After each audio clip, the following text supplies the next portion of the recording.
Tacitus today, your pushback channel. Thank you for joining this audio live stream. Please listen to this presentation as you would a radio broadcast. In this essay, I'd like to talk about asylum seekers. Now, I've noticed a number of statistics sort of around the place, whether it's people, third world freeloaders trying to get into Britain and claiming asylum, or Europe or the United States or any first world country, and how many of them have no documents. But it can be proven that they did have documents until the day before or a few days before. Now, they arrive in the first world country, I'm going to say Britain, and they claim asylum, but I've got no documents. Now, the way the system works is they can make the claim, and they're coached on what to say by activist NGOs and so on, but they can make the claim verbally and say, yeah, I'm escaping from this or that situation, war-torn stuff. Now, if their first claim is rejected, they can then go to another, well, actually, the real reason I'm leaving is because I'm a homosexual and I'm being discriminated against and if that doesn't work, they can go. So they can really just use a continuing sort of range of excuses. And in the rare cases where they are shown to be making false statements and making false claims, they can simply go to another one. They can just change the claim, it's because I'm gay, or it's because I'm a lesbian, or whatever.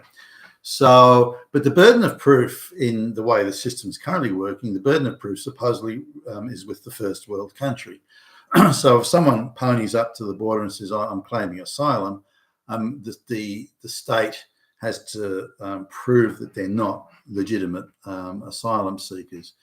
Now, given that they come from third world basket case countries, if they come from other first world countries with bureaucracies, administration, records and everything, that's quite easy to prove or disprove.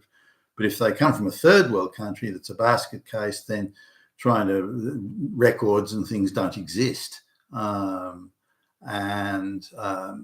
There's really very little chance you can prove or disprove their claim of asylum, given that the mechanics and the mechanisms of doing that really only exist in first world or at least middle income countries, but not basket case third world countries, which is the primary source of, particularly in the rural areas as well, which is even less well documented. Then there are no records, and there is no ability to prove or disprove a claim. So on the basis of the burden of proof is with the first world country to disprove the claim, and that can't be done because the mechanisms don't exist to do it, then the person by default gains asylum, not on the merits of their case, but purely on the basis it can't be disproved. Now, so any ability by the asylum seeker, and again, they're coached on this by NGOs, but any ability of the asylum seeker to frustrate, hamper, or make difficult the verification of their claims is engaged in. The easiest way to do that is to lose all your documents, throw them overboard or to trash them or drop them in the garbage can or something. So you arrive with no documents. And now there's still plenty of ways that you can verify. So say someone says, well, I'm escaping from warfare in, Somalia or Sudan or somewhere like that. So you can say, okay, well, all right, now there's a way of verifying from their accent, the way they speak, which part of Africa they come from, which language, the accent of that language, and so on and so. So a whole around, but for some strange reason, the first world countries don't seem to employ even the verification methods that are at their disposal. So you could easily say that, hold on, you're not speaking with a Sudanese accent. You're from Uganda, or you're from somewhere. You're speaking a Ugandan dialect or a language that's common in this area of Africa. Your whole claim is bullshit. And then send them back. You've got an option. Your language and accent clearly you're from Uganda, so we're going to send you back to Uganda. You claim Somalia. Do you want to go to Somalia? We can send you there if you want. So give them the option. But instead, none of those methods used. Now you've got, again, between 95 and, depending on whose numbers you look at, 95+% of the people, as high as 98 in some instances, of people are arriving with no documents. Now, what you can do is you can prove, well, you came from France or you came through this or that country, and so you can prove that they had their documents only the week before. So why have their documents suddenly been lost only when they want to claim asylum? And the reason is obvious, that they're intending to falsely claim asylum, and so to do that, if they have their documents. Now, if you're a genuine asylum seeker and you're escaping war in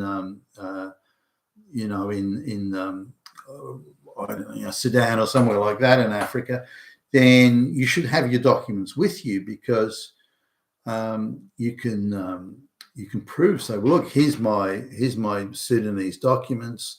Here's the proof, and here's the evidence, and this and that and the next thing. So, we should. My claim for asylum is genuine. As you know, Sudan is racked by warfare at the moment. I'm escaping that, so I'm claiming asylum. So there would be some element of genuineness, at least, in that sort of claim, but instead they don't. Now, given you could prove your claims of asylum by bringing the documents, of course you would bring it. That would be ironclad evidence that what you say is true and you are escaping some sort of civil war type situation or other oppressive disaster. So, but they don't. So that would certainly, to me, indicates the claim is not genuine. And again, the methods of verification that first world governments have at their disposal, they don't even use. And these would easily and quickly disqualify. Instead, there seems to be there is an attitude of, when someone claims asylum, regardless of the merits of the claim, that asylum is granted. There are very few cases in Australia or any first world countries where asylum is rejected. And again, they've got the option of then changing their claim to another thing, saying, well, no, I'm gay or whatever. Now, in addition to that, and in Australia and Britain and elsewhere, there is an army of lawyers to give them free legal representation to prevent their deportation. And the tribunals and courts that hear these cases are very sympathetic to the claims of brown and black people. They're not sympathetic at all to the claims of white people that are being deported.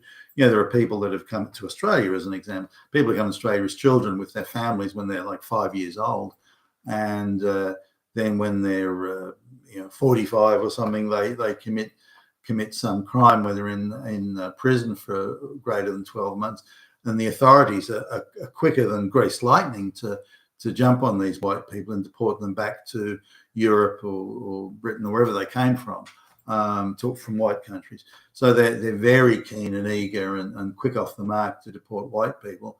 And if these white people reach out to these gaggle of human rights lawyers to say, well, can you help me? Nah, fuck off, white boy. But if you're a brown, we're helping the illiterate brown peasant. So very much a one-sided arrangement. But if you sort of go back further or have a look at this in the wider scheme of things, here's someone that sought asylum in a United Nations or some sort of NGO refugee camp in Africa, and they're quite safe there. So, there's United Nations troops protecting it. They get free food and medical care and everything else, free clothing, you name it. So they're quite safe there. They've escaped the danger. So why would they move from there when they're already safe? So they're saying, I'm claiming asylum because I'm running away from that civil war. Okay, well, I get that. People are running around with machetes and guns and so on. You want to get away from that situation. That I totally get. But that refugee camp run by the United Nations, protected by United Nations troops, that's a safe place. So you move from that safe place to another country, which is a safe place, but you don't want to stay there. So you go through 5 or 10 different countries to get to Britain or the United States or some rich white country that you think offers more handouts and benefits.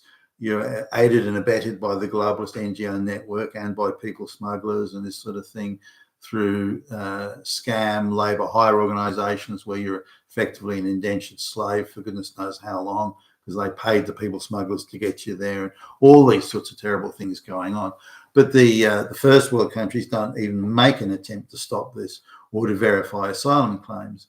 Now, if 95% plus of these so-called asylum seekers are destroying their documents or getting rid of them, then that means 95% plus of the claims are illegitimate. Not only did they leave a safe place, such as a refugee camp. And remember that these people aren't middle-class first world people. They're not leaving their comfortable lounge rooms and so on and having to suffer great hardships. They're already subsistence peasants in a third world basket case shithole country.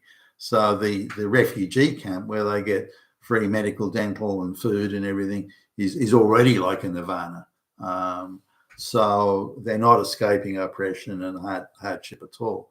They're simply looking for a place where they can freeload to the max. Now, but this isn't how it's presented. You know, these people are escaping oppression. They're escaping evil. No, they're not. That's bullshit. And they're going through numerous safe countries to get to the rich first world countries so they can freeload. So don't give me this escaping oppression crap. It's bullshit. The refugee camp is a safe place, and the other countries they pass through are all safe places as well.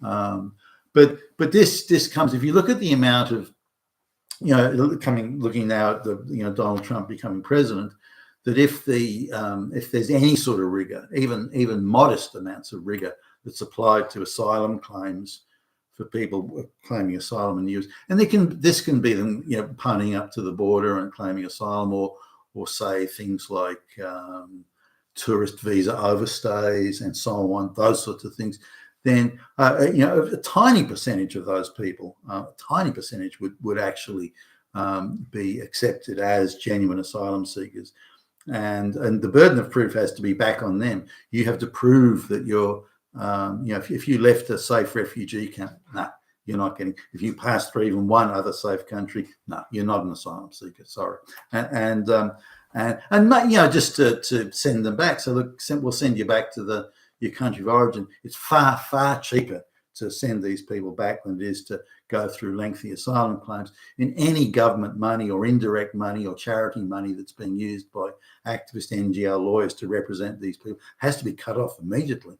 All that river of funding that goes to them, whether it be again from the taxpayer or anything else, it has to be cut off from day one. And these people have to be sent back.